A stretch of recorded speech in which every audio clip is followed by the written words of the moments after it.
More Scottish Pokémon! Welcome back to the Cronea region, my Fakemon region based on Scotland with a touch of Canada. Bears! Scotland doesn't really have them, but here are Urscout and Bearestle, fighting and fighting rock respectively. Urscout's name comes from Ursa, which is Latin for bear, and scout, and Bearestle is a portmanteau of bear and wrestle. Urscout is based on a Syrian brown bear cub called Wojtek, who was bought by the Polish army in World War II. In order to keep giving him rations, they enlisted him in their army. He even received a promotion. After the war, Wojtek spent his remaining years in Edinburgh Zoo, giving us the Scottish connection. So basing a bear cub on the military makes sense. At level 33, Urscout evolves into Bearestle, who is based on a bear called Hercules, who served as a mascot for Scottish wrestler Andy Robin, and later appeared in TV commercials and even movies such as the James Bond film Octopussy. So making him a wrestler makes sense to me. Both these make sense for the fighting type, but why rock? Besides the obvious connection to fellow wrestling legend turned movie star Dwayne "The Rock" Johnson, wrestlers have rock-hard muscles, but also former war heroes receive monuments, usually made from stone. Also, both these bears have statues.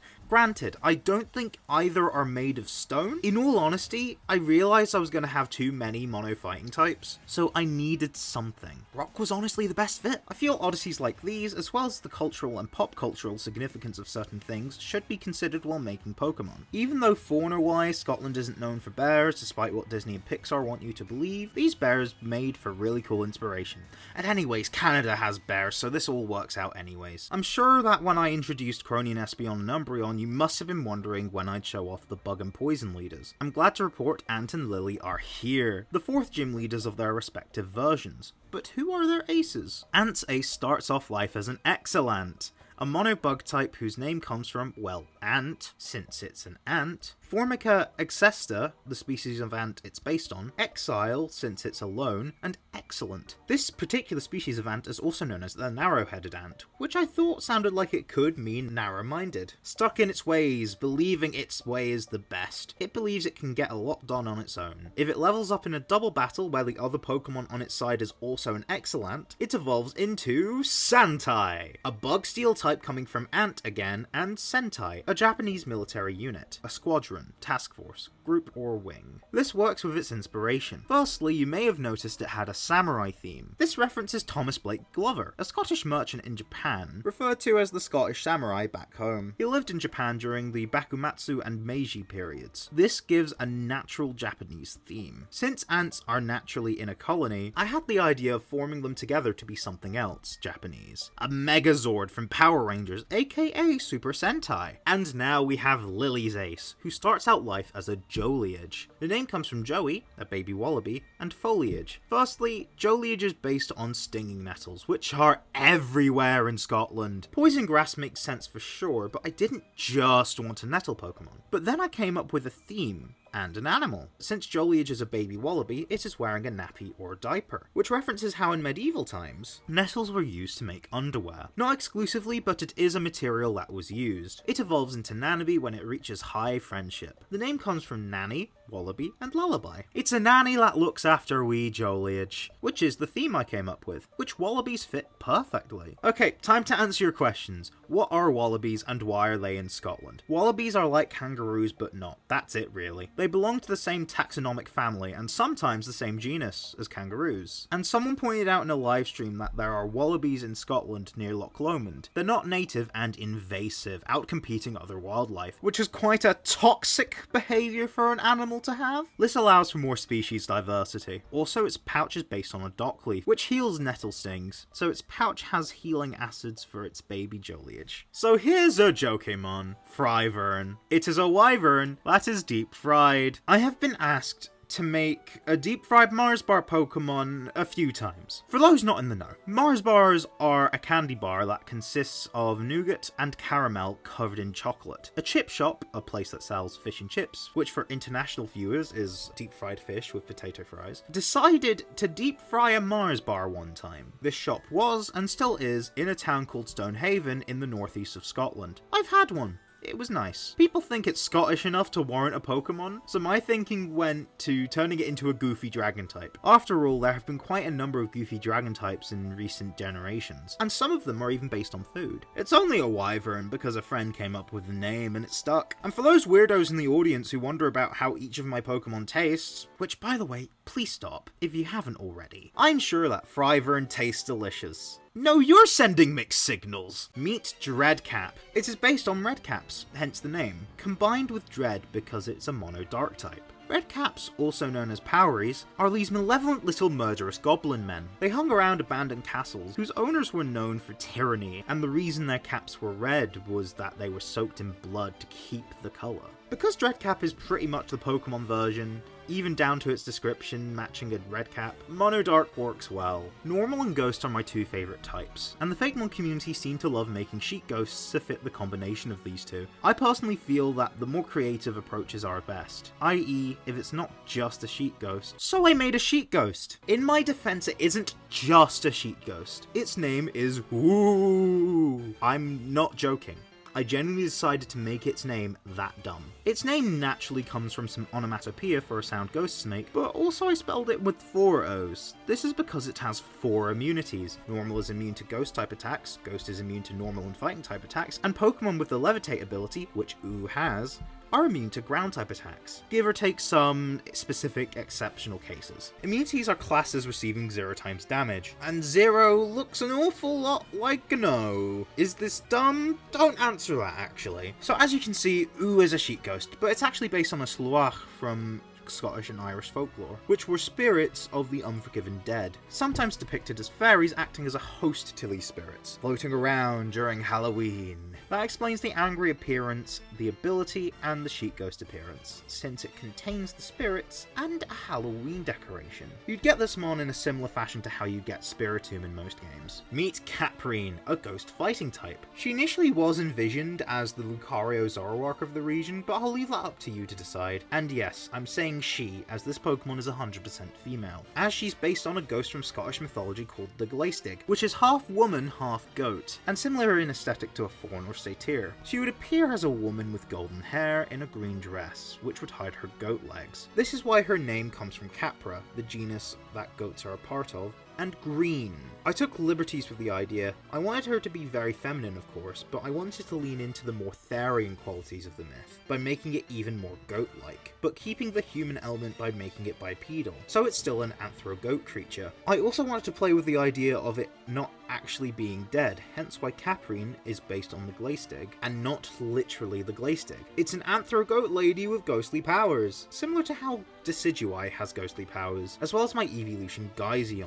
So in lore, they're ghost type for similar reasons, even though they apply their powers differently. So what's the fighting type all about? Well, versions of the Green Lady all throughout Scotland were depicted as a lady once from nobility, but variations can describe her as either benign or malevolent, a vengeful spirit or an observing spectre, someone who was cursed in life or someone who was murdered. I feel like the fairy type didn't feel right, as giving it to this design may lean into more sympathetic readings of the myth, but Dark would be painting it in a bad light. Fighting can be used as vengeful, noble, or honourable, so I felt it fit thematically. Plus, Capreen is only based on the Glaistig, so only really has the aesthetic and the right types thematically. Its use of the ghost type, as well as ties to old-fashioned concepts such as nobility, makes it the perfect ace for my ghost type gym leader Anastazja, who I'll talk more about in a gym leader specific video. If you're enjoying this video so far, why not leave a like or even a subscribe to keep up to date with my latest videos. Also, the Cronean region has an Instagram for more information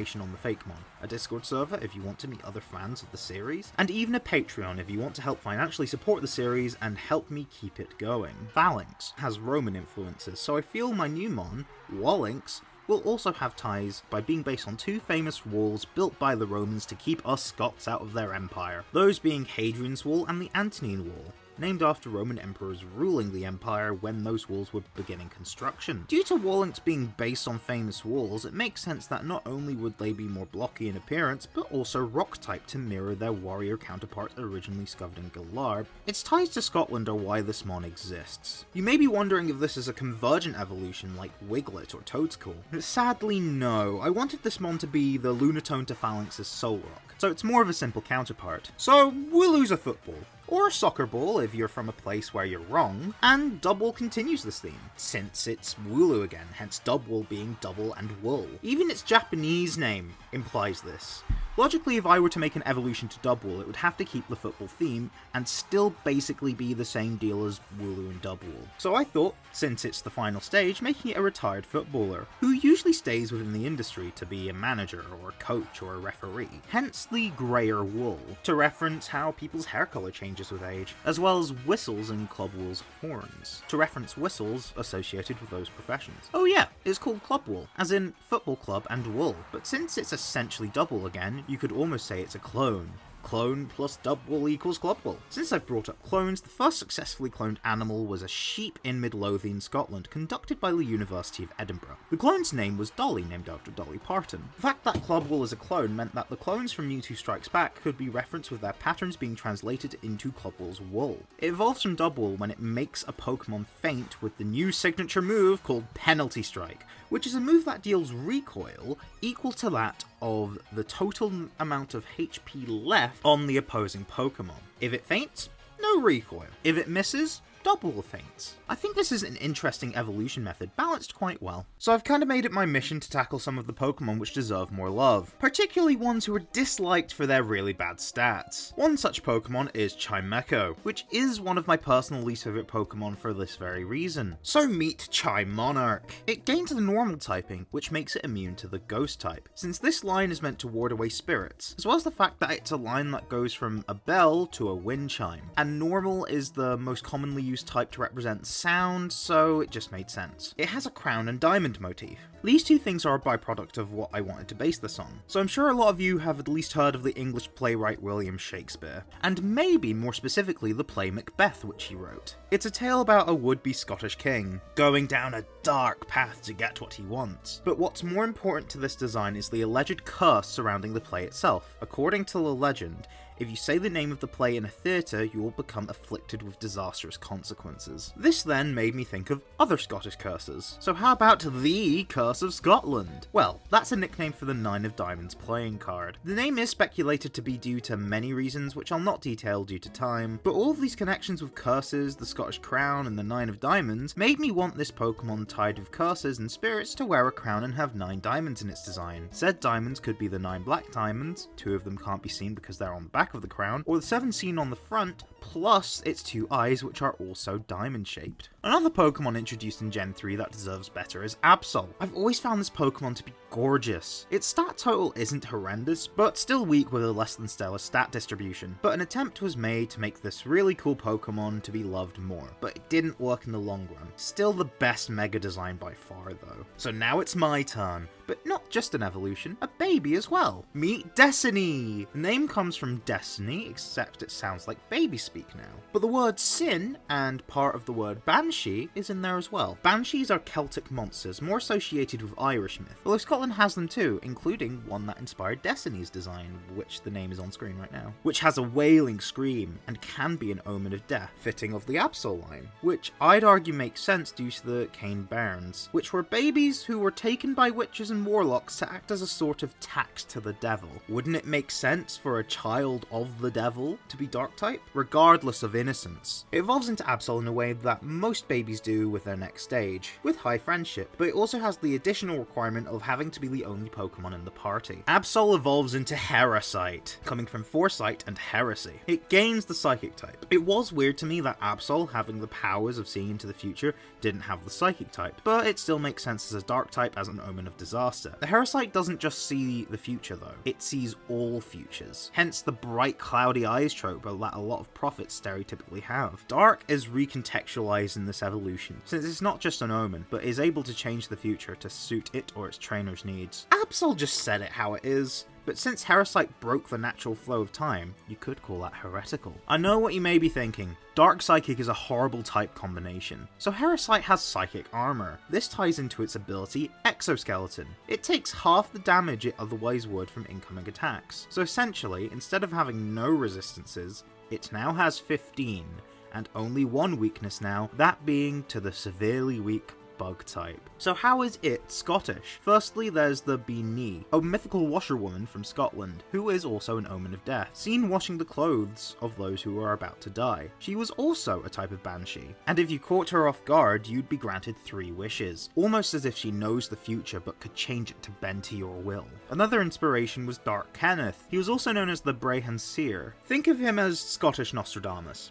He apparently predicted the Battle of Culloden, the creation of the Caledonian Canal, the discovery of North Sea oil, and most fearful of all, Margaret Thatcher. The armour on Herasight is actually a reference to some of his predictions about war, but also his connections to Brehon Castle. Castles have knights and stuff stereotypically? It's a stretch, but I think it works. It's disputed if he even existed at all, but if he did, he would have used an Adderstone, and I wanted to reference it through Herasight's chest thing, essentially also being a planchette, like from a Ouija board. One last thing is that it's got way more horns than just one. Absol's head is reminiscent of the yin-yang, a taijutsu symbol, most commonly seen in Taoism, with the second horn softly referencing the symbol, but it has 2 other horns to make it look more fierce and evolved. For those not in the know, the Baizhi is a Chinese mythological creature which Absol was quite heavily based on. I kept it in mind for the evolution and thought a lot about the white coat and horns as a result. So I hope you liked all my Fakemon. How are your teams looking now? Leave them as well as your thoughts on these Fakemon in the comments below, and I'll see you next time for some more regional variants. See you then.